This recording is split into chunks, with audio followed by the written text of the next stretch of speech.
The massive station floated in space like a silver flower with 1,000 petals. Each petal was a docking arm, and each arm held ships from worlds Captain Han Do-yoon had only seen in transmissions.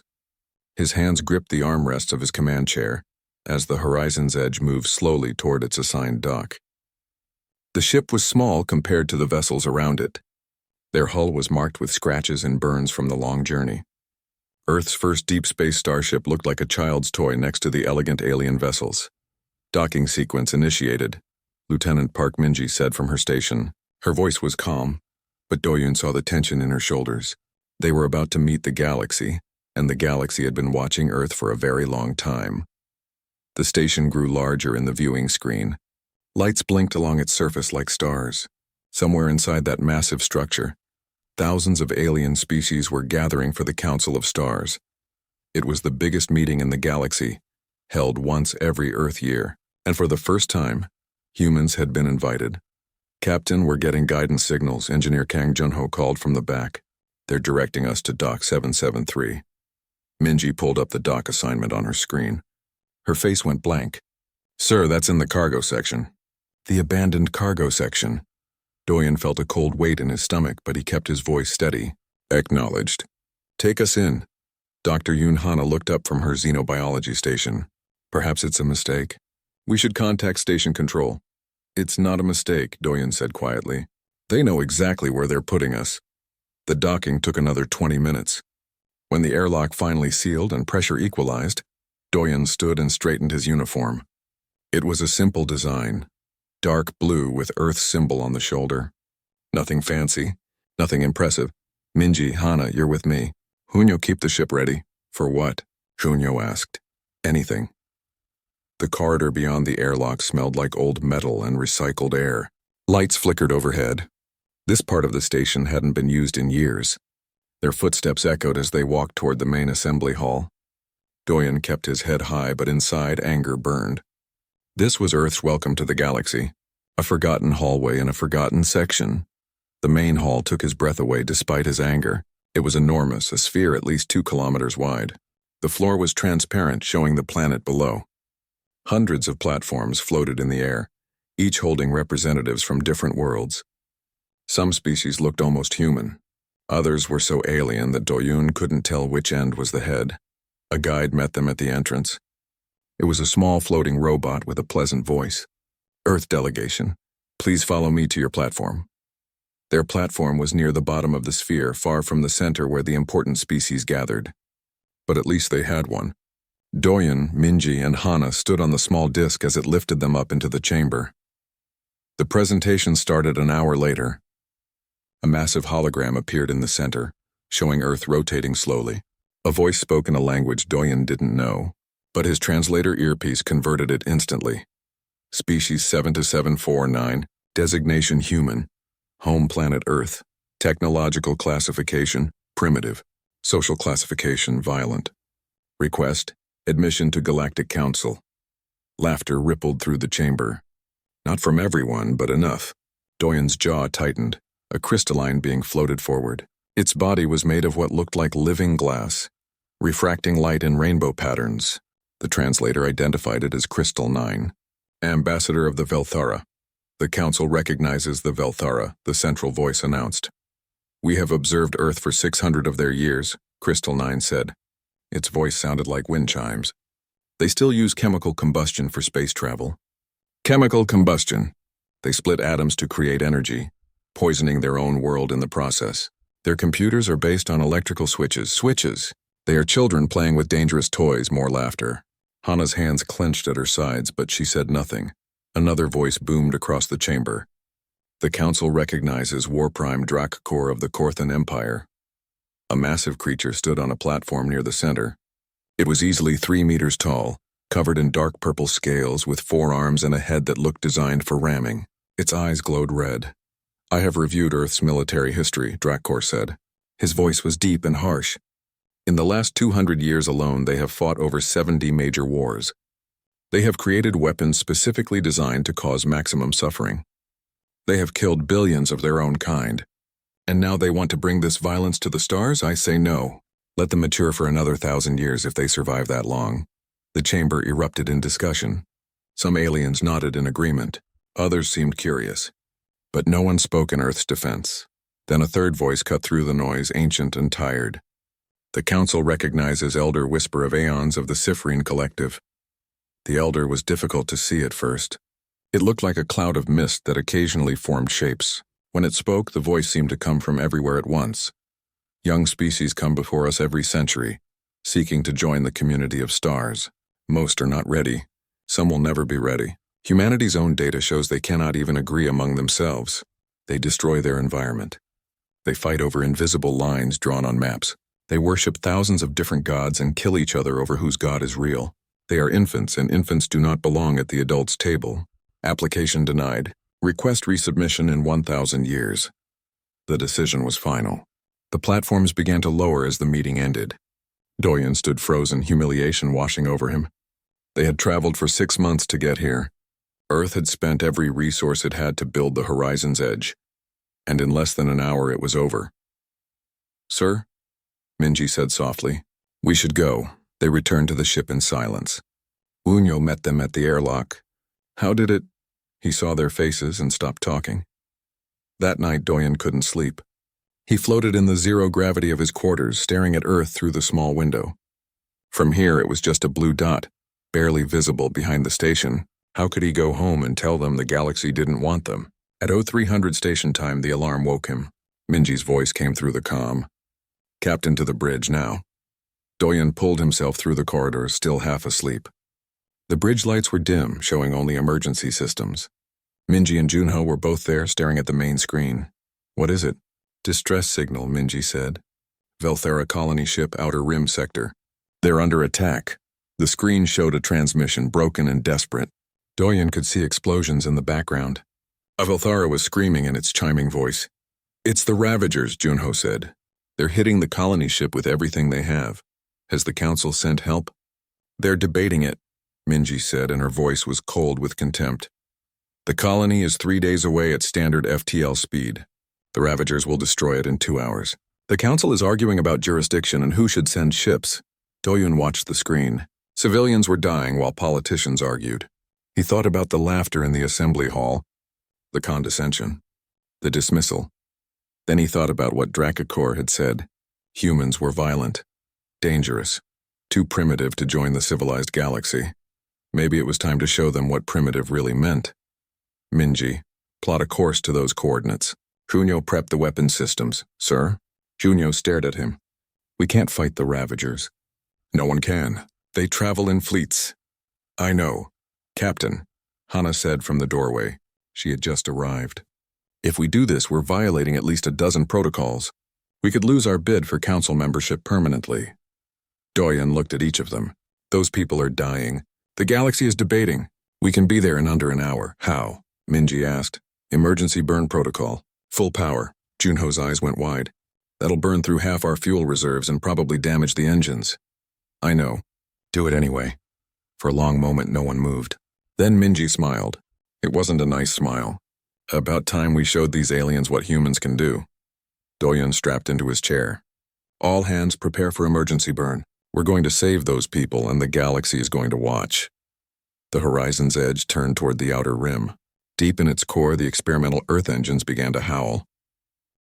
The engine room shook as Junho pushed the reactors past their safety limits. Red warning lights flashed across every surface. The computer was screaming about critical system failure, but Junho ignored it. His hands flew across the controls, adjusting power flows and bypass circuits that Earth engineers had spent years perfecting. "Core temperature rising," he muttered to himself. "Come on, baby. Just hold together a little longer." On the bridge, Doyen watched the speed indicator climb. They were already going faster than any ship should. The horizon's edge rattled and groaned, metal straining against forces it wasn't designed to handle. Through the windows, stars stretched into long lines of light. "We're at 140% standard FTL," Minji reported. Her fingers danced across her console, trying to keep the ship's trajectory stable. 160, 180. "Station control is hailing us," Hana said. "They're demanding we stop." "Ignore them." "Sir, the council is threatening to revoke our docking privileges." Doyen almost laughed. Tell them they can revoke whatever they want after we save those people. The distress signal grew stronger as they approached. Through the static, they could hear screams and explosions. The Velthara colony ship was dying, and everyone in the galaxy was listening to it happen. 200%, Minji said. Sir, this is insane. The hull is starting to buckle. How long until we reach them? At this speed? 47 minutes. 47 minutes. The council had said 3 days. Doyun allowed himself a small smile. Maybe Earth's technology was primitive, but it was also something the galaxy had never seen before. Every species in the council used the same basic FTL system, based on technology shared thousands of years ago. Stable, efficient, and slow. Earth had built something different. They didn't have access to the galaxy's knowledge, so they had to figure it out themselves. The result was crude and dangerous, but it was theirs. And right now, crude and dangerous was exactly what they needed. All stations prepare for combat drop, Doyun ordered. Weapons hot. Shields maximum. Captain, Hana said quietly. What's our plan? The transmission shows at least 80 Ravager ships. The plan is to hit them so hard they don't have time to think. Junho's voice came through the comm, strained with effort. Captain, I'm giving you everything I've got. But once we drop out of FTL, the engines will need at least 20 minutes to cool down. We won't be able to run if this goes bad. Then we better make sure it doesn't go bad. The colony ship appeared on their sensors. It was massive, designed to carry 10,000 Velthara to a new world. But it was never meant to fight. Its shields were failing, and the hull showed dozens of breaches. Around it, like sharks circling prey, the Ravager fleet waited. Doyun studied the enemy formation. The Ravagers used fast, light ships with plasma weapons. They relied on speed and numbers, hitting from multiple angles at once. Their strategy had worked for decades because galactic ships were slow and predictable, but they had never fought humans before. Minji analysis. She was already working on it. They're coordinating through that big ship in the center. It's broadcasting on a tight beam frequency to all the others. If we take it out, their formation collapses. Can we do it? If we go in fast enough and don't give them time to react. She looked up at him. Sir, this is crazy. I know. Do it anyway. The horizon's edge dropped out of FTL like a missile. One moment they were in the stretched space between stars. The next they were in the middle of a battle, moving at a speed that made the Ravager ships look like they were standing still. Alarms screamed as the ship's sensors tried to track everything at once. The colony ship was right ahead, shields flickering. The Ravagers were everywhere, their weapons lighting up space with green plasma fire. Targeting the command ship, Minji said. Her voice was ice cold now, completely focused. Firing railguns. The horizon's edge carried weapons that the galaxy hadn't used in thousands of years. Railguns were simple. Use magnetic fields to throw chunks of metal really, really fast. The galaxy had moved on to energy weapons because they were cleaner and more efficient. But energy weapons could be deflected by shields designed for energy. The Ravagers' shields worked perfectly against plasma and lasers. They had no idea what to do with a solid slug moving at a significant fraction of light speed. The first railgun shot punched through the command ship's shield like it wasn't there. The slug tore through the hull, through the interior, through the other side, and kept going into space. The command ship shuddered, then exploded as its reactor went critical. Target destroyed, Minji said. Switching to missiles. The horizon's edge carried another relic of Earth's violent history, self-guided explosive missiles. Each one was topped with a small nuclear warhead. The galaxy had banned nuclear weapons 2,000 years ago as barbaric and unnecessary. Earth hadn't gotten the memo.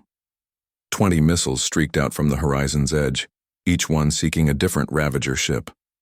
The enemy tried to shoot them down with their point defense lasers, but the missiles were designed to dodge lasers. They zigged and zagged, following magnetic signatures instead of line of sight. 16 missiles found their targets. 16 nuclear. Flowers bloomed in the darkness, each one erasing a Ravager ship from existence. Holy, Junho's voice came through the comm. Did you see that? Stay focused, Doyun snapped. Minji, status. The Ravagers are breaking formation. They're confused. 67 ships remaining. The horizon's edge didn't slow down. It carved through the enemy fleet like a knife through water. The railguns fired again and again, each shot destroying or crippling a Ravager ship. When they got too close, Minji used the point defense cannons, ancient chemical propellant weapons that spat out thousands of bullets per second. The Ravagers tried to fight back. Plasma fire splashed against the horizon's edge's shields, draining them rapidly. One lucky shot got through and burned a hole in the portside armor. Alarms screamed as atmosphere vented into space. "Hull breach, Section 7, Hana reported, sealing it off. "Junho, I need more power to shields," Doyen said. "I'm trying, the reactor is already wait." There was a pause. "Captain, I have an idea. It's stupid, but it might work." "Do it." The horizon's edge shuddered as Junho rerouted power from life support to shields. The lights on the bridge dimmed. The temperature started to drop as heating systems shut down, but the shields flared brighter, and the plasma fire stopped getting through. Minji targeted another cluster of Ravager ships. The railguns were overheating now, their barrels glowing red. But she kept firing. Each shot was precise, calculated, perfect. This was what she had trained for her entire life. Not exploration or diplomacy. War. 43 ships remaining, she said. 36, 28. The Ravagers finally realized they were going to lose. Ships began to break away from the battle, fleeing in all directions. Doyen watched them go. Part of him wanted to chase them down, to make sure none of them escaped. But the colony ship was still in danger, and his ship was falling apart. "Let them run," he said. "Focus on the stragglers near the colony." 5 more Ravager ships died before the rest made it to FTL and vanished. The battle had lasted 12 minutes. 12 minutes to do what the galaxy's fleets couldn't do in decades. The bridge was silent except for the sound of damaged systems and heavy breathing. Doyen looked at the screens showing the colony ship. Its shields were down, and it had taken heavy damage, but it was intact. 10,000 Velthara civilians were alive. "Hail them," he said. The screen flickered, then showed a Velthara standing in what looked like a ruined command center. Its crystalline body was cracked in several places, leaking a fluid that glowed softly. But it was alive. "This is Captain Han Doyen of Earth's ship Horizon's Edge. Are you all right?" The Velthara stared at him for a long moment. Its translator turned its chiming voice into words. You came. The council said help was 3 days away. You came. Yes. You saved us. 10,000 lives. You saved all of us." Doyen didn't know what to say to that, so he just nodded. "Do you need assistance with repairs?" "We can manage until the rescue fleet arrives." "But Captain, how? How did you get here so fast? How did you defeat the Ravagers?" "We're human," Doyen said simply. "We do things differently." The transmission ended. Doyen leaned back in his chair, suddenly exhausted. Around him, his crew looked the same.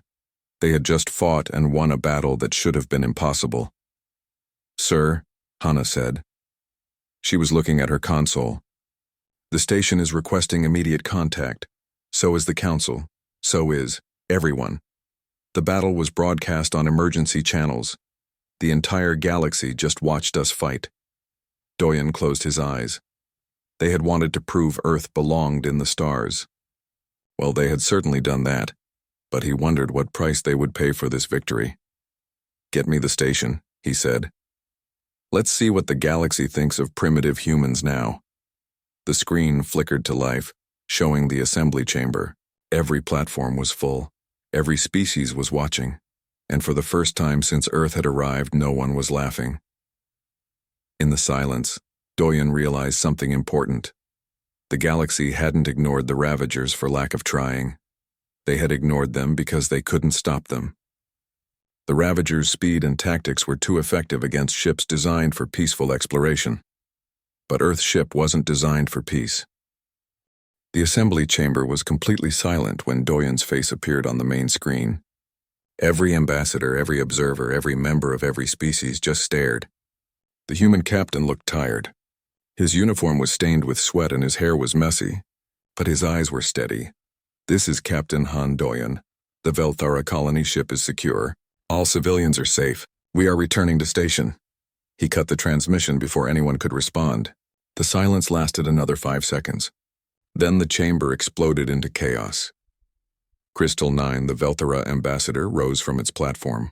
Its crystalline body was shaking, refracting light in wild patterns. The humans saved 10,000 of my people. 10,000. While we debated, they acted. War Prime Dracor slammed one of his 4 fists against his console. They violated 17 protocols. They engaged in unauthorized military action. This cannot be allowed. They saved lives, Crystal 9 shot back. What protocols matter more than lives? You do not understand. A new voice cut through the argument. It was Elder Whisper of Aeons, the ancient Cyprian. Its misty form pulsed with colors that the translators couldn't interpret. This changes everything. Everything. The chamber fell silent again. When the Elder spoke, everyone listened. Request emergency session, the Elder said. Full council only.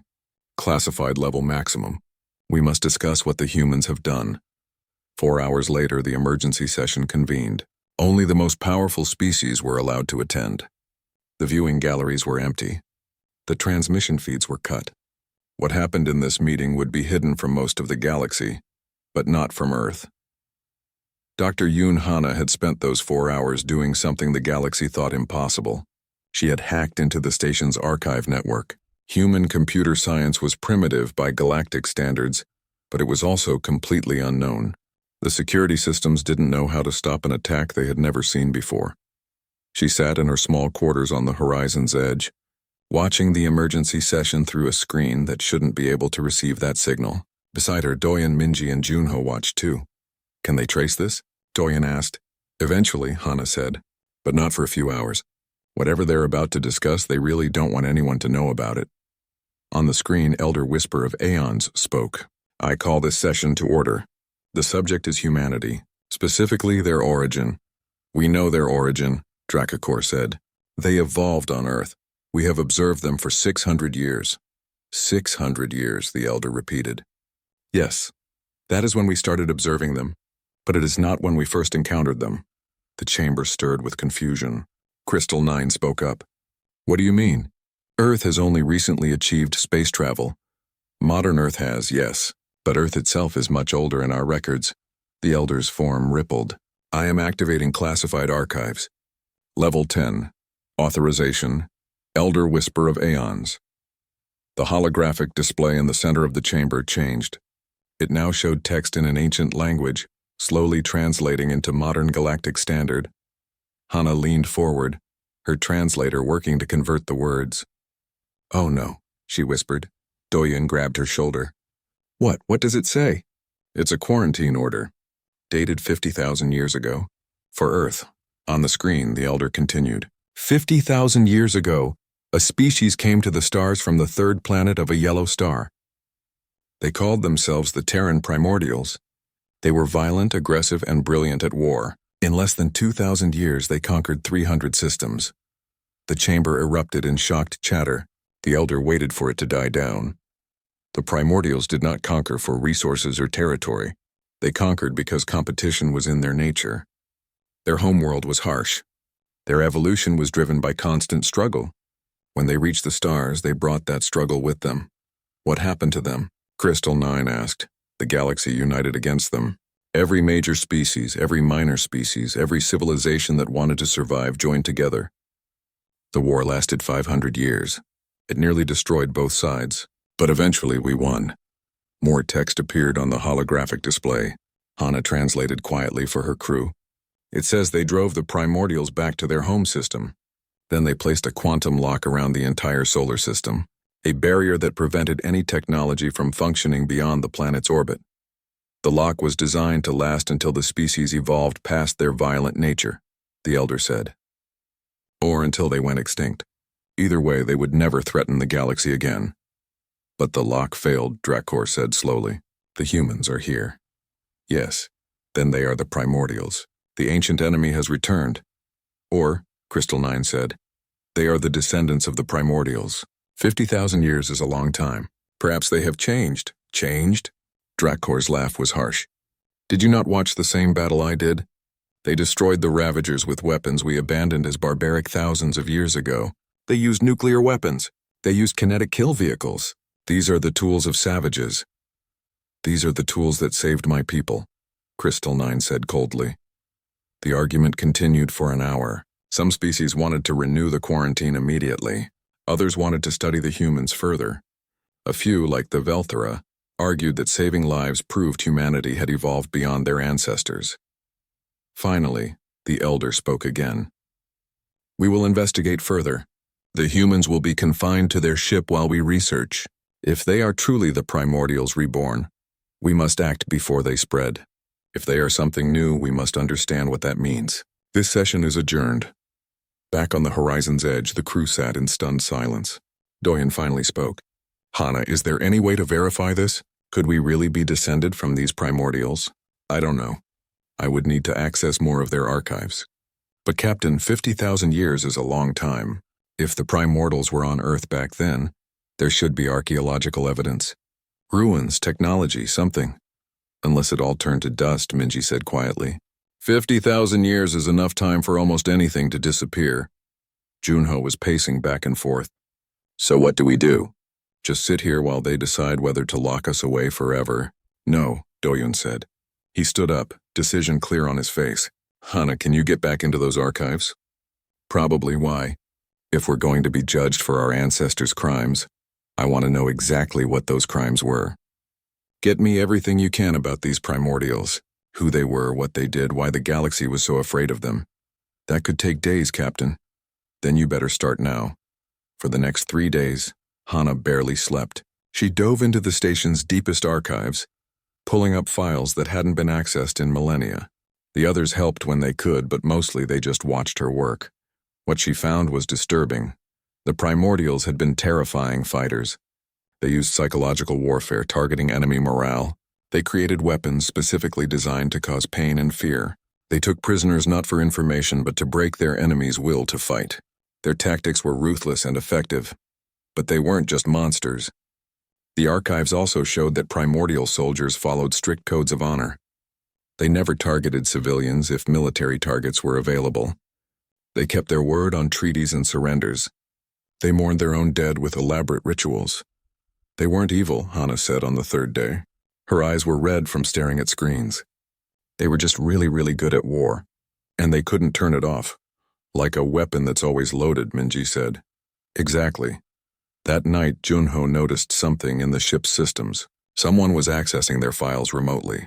Not through official channels, but through a hidden connection. Someone was stealing their data. Captain, we've been compromised, he said urgently. Someone's been copying everything. Ship specifications, weapon systems, our FTL calculations, everything. Can you trace it? Working on it, got it. The signal is being relayed to a ship in the outer rim. The signal is encrypted, but I recognize the pattern. It's Korthan military. Doyen felt ice in his veins. Why would the Korthan military be stealing our data? He got his answer an hour later when the station's alarm started screaming. Multiple ships dropping out of FTL, Minji reported.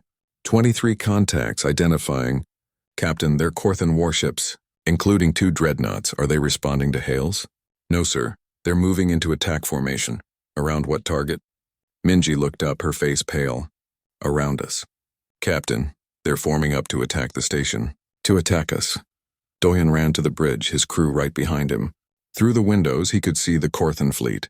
Massive ships bristling with weapons. Their hulls were painted with war glyphs that hadn't been used in centuries.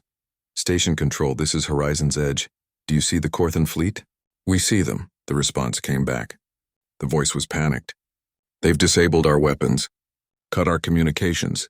Captain Doyen, what's happening? I don't know, but get everyone to shelter now. A new transmission cut across all frequencies. It was Dracacor, but he wasn't in the assembly chamber. He was on a ship's bridge surrounded by warriors. Attention all vessels. The human ship must be destroyed before it returns to Earth. This is a matter of galactic security. The station is ordered to evacuate. Anyone who interferes will be considered an enemy of the Korthan Empire. The Horizon's Edge was not built to fight a fleet. It had basic shields, some weapons for defense, and engines that were currently half broken. Against 23 Korthan warships, including 2 dreadnoughts, it should have been destroyed in minutes. But humans had one advantage the Korthan hadn't counted on. They knew they were going to die, and that made them dangerous. Junho, status, Doyen said. His voice was calm, like he was asking about the weather. Shields at 60%. Engines can give us maybe 30% thrust. Weapons are functional, but we're low on ammunition after the Ravager fight. Junho paused. Captain, we can't win this. I know, but we can make it expensive for them. Minji was already working on tactics. Her screen showed the Korthan formation, color-coded by threat level. The two dreadnoughts are hanging back. They're using the smaller ships as a screen. If we can break through and hit one of the dreadnoughts, we might force them to retreat. Might. Very small might. Like 1%. I'll take it. Hana, can you get a message to the station? Yes, but the Korthan are jamming most frequencies. I don't need most. I need emergency evacuation channels. Tell everyone to get away from the docking arms. Tell them to get to the center of the station. Sir, if we fight near the station, there will be collateral damage. If we don't fight, the Korthan will destroy the station anyway to cover up what they did. At least this way, people have a chance. The Korthan fleet opened fire first. Plasma bolts streaked through space, hundreds of them. The horizon's edges' shields flared bright as they absorbed the impact. Then brighter. Then they started to fail. Shields at 40%, Junho called out. 30, 20. Return fire. Everything we have. The human ship's railguns roared. Solid slugs tore through space at incredible speed. 3 Korthan ships took hits, their shields collapsing under the kinetic impact. But there were 20 more behind them. We need to move, Minji said. If we stay still, they'll just pound us into dust. Agreed. Junho, give me whatever thrust you can. The engines screamed as they pushed beyond their limits. The horizon's edge lurched forward, directly toward the Korthan formation. It wasn't elegant, it wasn't fast, but it was unexpected. Are we ramming them? Junho asked, sounding almost excited. Not yet. Minji, target the ship on the left flank. Full missile spread. We only have 6 missiles left. Then make them count. 6 nuclear-tipped missiles launched. The Korthan tried to shoot them down, but the missiles dodged and weaved. 4 reached their targets. 4 small suns bloomed in the darkness. But 4 wasn't enough. The Korthan formation barely noticed the loss. They closed in, weapons blazing. Shields down, Junho shouted. Hull breach in sections 3, 4, and 7. We're venting atmosphere. Alarms screamed throughout the ship. Doyen could feel the deck shaking under his feet. A console exploded to his left, showering sparks, but he kept his eyes on the main screen. Close the distance. Get us into the middle of their formation. That's suicide, sir. Only if we plan to survive. Do it. The horizon's edge dove into the Korthan fleet like a wounded animal attacking its hunters. At close range, the enemy ships couldn't fire without hitting each other. It gave the human ship a few seconds of breathing room. Railguns on automatic. Target anything that gets close. Hana, can you hack their communications? I can try, but don't try. Do it. I want to know what they're saying to each other. Hana's fingers flew across her console. Human cyber warfare was primitive, but the Korthan had never seen it before. Their security systems didn't know how to stop an attack that used completely different logic. I'm in, she said. They're coordinating through a central command frequency. Orders are coming from the lead dreadnought. Can you disrupt it? Not disrupt, but I can listen, and maybe inject some false data. Do it. Make them think we're more damaged than we are. Make them think we're about to explode. While Hana worked, Minji kept fighting. The railguns were overheating, their barrels turning red then white, but she kept firing. Each shot was precise, aimed at weak points in the Korthan ships. Engine pods, weapon batteries, shield generators. One Korthan ship got too close. Minji didn't hesitate. She aimed the point defense cannons directly at its bridge and opened fire. Thousands of bullets tore through the ship's hull. The bridge exploded in a flash of escaping atmosphere and debris. Kill confirmed, she said flatly. 13 hostiles remaining, not counting the dreadnoughts. Junho was performing miracles in the engine room. With most of the ship damaged, he was manually rerouting power through systems that weren't designed to carry it. Cables melted. Circuit boards burned out. But he kept the ship moving. I'm pulling power from life support, he called through the comm. His voice was strained with effort. We've got maybe 20 minutes of air left. After that, we better be winning or dead. Understood, Doyen said. He looked at the tactical display. The Korthan had them surrounded. There was no escape. No clever trick that would save them. But there was one thing they could still do. Minji, can you target the lead dreadnought from here? It's behind 6 other ships and its shields are at full strength. Our railguns won't punch through. What if we get closer? How much closer? All the way. Minji understood immediately. Her eyes went wide. You want to ram it? Not exactly. I want to explode next to it. Junho, can you overload the reactor? There was a long pause. When Junho spoke again, his voice was quiet. Yes, but sir, if I do that, we all die. I know. Just checking that we're all on the same page. Doyen looked around the bridge. His crew looked back. Hana with her gentle smile. Minji with her cold eyes. Through the comm, he could hear Junho breathing hard in the engine room. Last chance to object, Doyen said. Anyone? No one spoke. All right then. Junho, set the reactor to overload on my mark. 15-minute timer. Minji, plot the fastest course to that dreadnought. Hana, broadcast our intentions on all frequencies. Let the galaxy watch. The horizon's edge turned toward the lead dreadnought. The Korthan realized what was happening too late. They tried to block the path, but the human ships smashed through their lines. One Korthan ship tried to ram them. Minji shot out its engines and they spun past. Reactor overload initiated, Junho said. 15 minutes. The dreadnought started backing away, but it was too slow, too big. The horizon's edge closed the distance, taking hit after hit. The hull was coming apart. Entire sections of the ship were gone, but the core kept functioning. Doyen activated the ship-wide comm. This is the captain. All hands, abandon ship. Get to the escape pods. That's an order.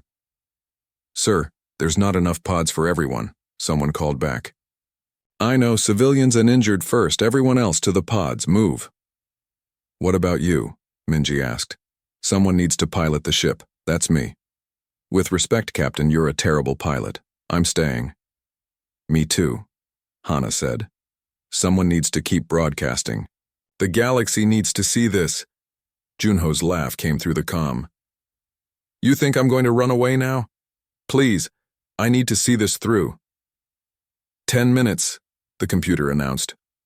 The escape pods launched, small bubbles fleeing the dying ship. Most of the crew got out, but not all. 47 people stayed behind, either because there weren't enough pods or because they chose to stay. The dreadnought was trying everything to destroy them before they got close. Plasma fire turned the space around them into a storm of light. But the horizon's edge kept coming, unstoppable, inevitable. 5 minutes, sir, Hana said. The station is broadcasting our fight on every frequency. The whole galaxy is watching. Good. Let them watch. Let them see what happens when you try to kill humans. 3 minutes. They were close now. So close that Doyen could see the Korthan crew through the dreadnought's windows. He saw them running, panicking, trying to abandon their own ship. 2 minutes. It's been an honor, Captain, Minji said. 1 minute. The horizon's edge scraped against the dreadnought's hull. For a moment, the two ships were side by side, human and alien, locked together. 30 seconds. Doyen closed his eyes. He thought about Earth, spinning alone in the darkness. He thought about humanity, young and violent and brave. He hoped they would be okay. 10 seconds. Goodbye, everyone, he said. The reactor exploded with the force of a small star. The horizon's edge and the dreadnought vanished in a ball of nuclear fire. The shockwave hit the other Korthan ships, tossing them around like toys. 3 more ships were destroyed immediately. The others were badly damaged. From the station, thousands of beings watched in horror and awe as the human ship died. But it didn't die alone. It took the enemy with it. The remaining Korthan ships retreated. Without their command ship, without their leader, they ran. In less than an hour, they were gone. In the wreckage, the escape pods drifted. Inside them, the survivors of the horizon's edge waited for rescue.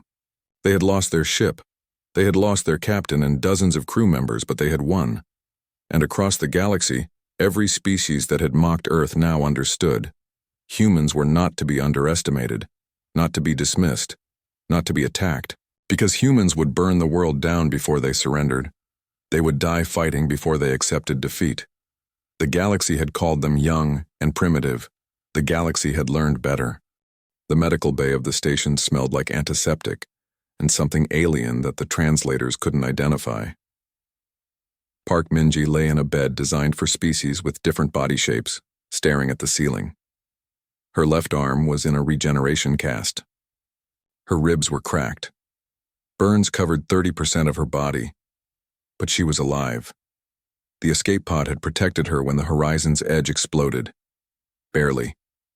The shockwave had tossed the pod around like a leaf in a storm. Half the people inside had died from the acceleration forces alone. But Minji had survived. She wished she hadn't. A nurse, some species with 4 arms and kind eyes, brought her water. Minji drank it slowly, each swallow painful. Through the window, she could see the debris field where her ship had died. Search teams were still looking for survivors. They wouldn't find many. The door opened. Dr. Yoon Hana came in walking with a cane. She had a bandage wrapped around her head and her right eye was swollen shut.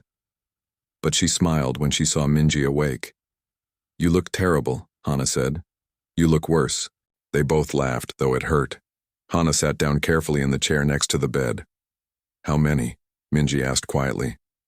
47 dead, including the captain. Another 36 injured. The rest made it to the pods in time. "Junho?" Hana's smile faded. He stayed in the engineering room until the end. Made sure the reactor overload was perfect. He died doing what he loved, I guess. Blowing things up. Minji closed her eyes. Junho had been annoying, always making jokes at the wrong time. But he had been brilliant and brave, and now he was gone. "What happened with the Korthan?" she asked. "Their empire is falling apart. When the evidence of the false flag operation got out, their people revolted. War Prime Drac Kor was executed by his own council. The new leadership has apologized and offered reparations. Not that it brings anyone back.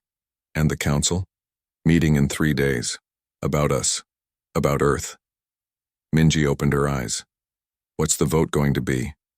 Hana shrugged. "Half want to grant us full membership immediately. The other half are terrified of us. Can't really blame them. We did destroy a dreadnought by ramming it with a nuclear explosion. We saved the station. We also proved we're just as violent as our ancestors. The primordials are back, some of them are saying. Get ready for another war." They sat in silence for a while. Outside the window, a piece of debris drifted past. It looked like part of a railgun barrel, twisted and melted. Part of their ship, part of their home. 3 days later, Minji stood in the assembly chamber. She could barely stand, but she refused to sit. Hana was beside her, along with the other survivors of the horizon's edge. They wore their uniforms clean and pressed, even though most of them could barely dress themselves. The chamber was full. Every species that had mocked them weeks ago was here.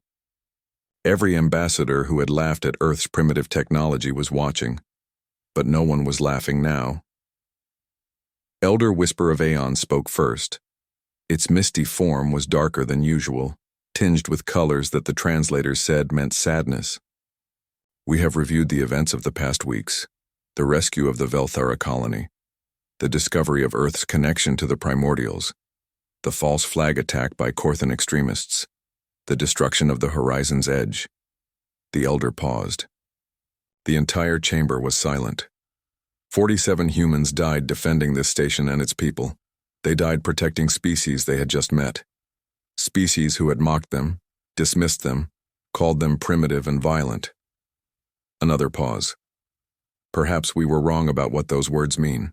Violence is not the same as evil. Aggression is not the same as cruelty. Humans are violent, yes. But they are violent in defense of others. They are aggressive in the pursuit of justice. They are primitive in their technology, but advanced in their courage. Crystal 9 floated forward. Its crystalline body reflected the lights of the chamber, casting rainbows across the walls. My people owe humanity a debt that can never be repaid. 10,000 lives saved. Not because humans expected something in return, not because they were ordered to, but because it was right. The Velthara vote yes. Earth deserves membership in the Galactic Council. Other species began to speak. Some agreed, some disagreed. The debate went on for hours.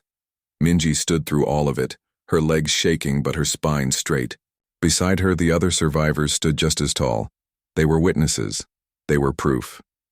They were the living memory of Captain Han Doyun and engineer Kang Junho and 45 others who had given everything. Finally, the vote was called. The holographic display showed the results in real time. Yes, votes in green. No votes in red. Green began to outnumber red. Slowly at first, then faster. The final count was 67% yes, 33% no. Earth had been accepted into the Galactic Council. The survivors of the Horizon's Edge didn't cheer. They didn't celebrate. They just nodded once in unison. They had done what they came to do. 6 months passed. Earth had built 5 new ships. They were bigger than the Horizon's Edge, better armed, and they carried crews trained in both exploration and combat. The galaxy had insisted on it. If humans were going to be members of the Council, they needed to help maintain peace, and the Ravagers were still out there. The new flagship was called the Horizon's Edge 2. Captain Park Minji stood on its bridge looking out at the stars.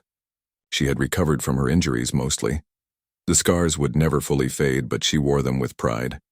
Captain, we're receiving coordinates from the Galactic Defense Force. Her tactical officer said. Ravager sighting in the outer rim. They're requesting our assistance. Plot a course. Full speed. The ship turned and accelerated. Around it, 4 other Earth vessels did the same. And they weren't alone. Ships from a dozen other species joined them.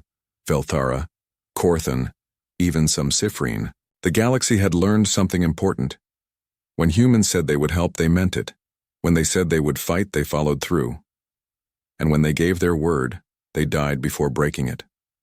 On Earth, in a quiet memorial garden, 47 new names were added to a wall. Captain Han Doyun's name was at the top, carved in stone that would last 10,000 years. Next to the memorial, construction crews were building something new. A school dedicated to training the next generation of space explorers. The first class would start in 2 months. There were already 5,000 applications. Humanity had paid a terrible price to reach the stars, but now that they were there, they weren't leaving. They would explore, they would learn, and they would protect those who couldn't protect themselves. And if anyone threatened the peace, they would learn what the ancient primordials had taught the galaxy long ago. You don't fight humans unless you're ready to fight to the death, because humans always were. Dr. Yoon Hana stood in the new archive, building on Earth, organizing data from the galactic database. She had requested and received access to all the historical files about the primordials. She wanted to know everything about humanity's ancestors. What she found surprised her. The primordials hadn't just been warriors. They had been artists too.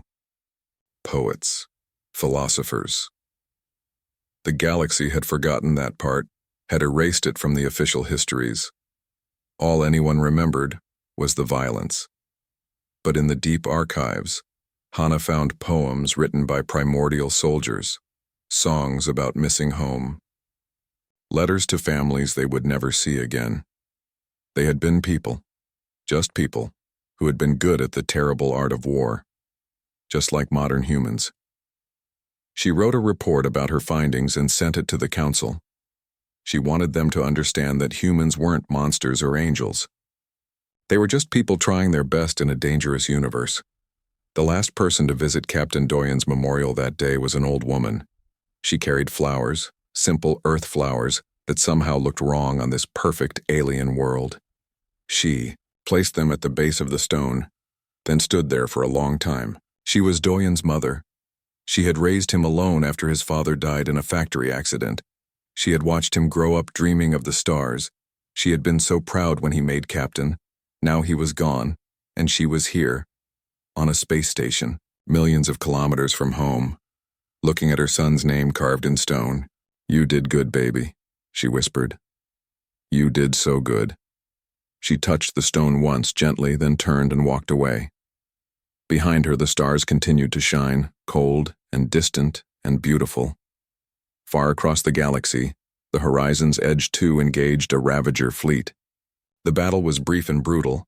The Ravagers had numbers, the humans had experience, the humans won. After the battle, Captain Minji recorded a message to be sent back to Earth. She looked tired but satisfied. "This is Captain Park Minji of the Horizon's Edge 2. Mission successful. All enemy vessels destroyed or captured. 0 friendly casualties. We're continuing our patrol of the Outer Rim. The Ravagers are learning what the Korthan learned. Don't mess with Earth." She paused, then added something off script. "Captain Doyen once told me that the galaxy judges us by their standards, but we have our own standards. We protect the weak. We stand up to bullies. We keep our promises. If that makes us primitive, then I'm proud to be primitive." Horizon's Edge the Sith out. The message traveled across the stars at light speed. By the time it reached Earth, Minji and her crew would be halfway across the galaxy, looking for the next fight. Because that's what humans did. They fought. Not because they loved violence, but because someone had to stand between the innocent and the darkness.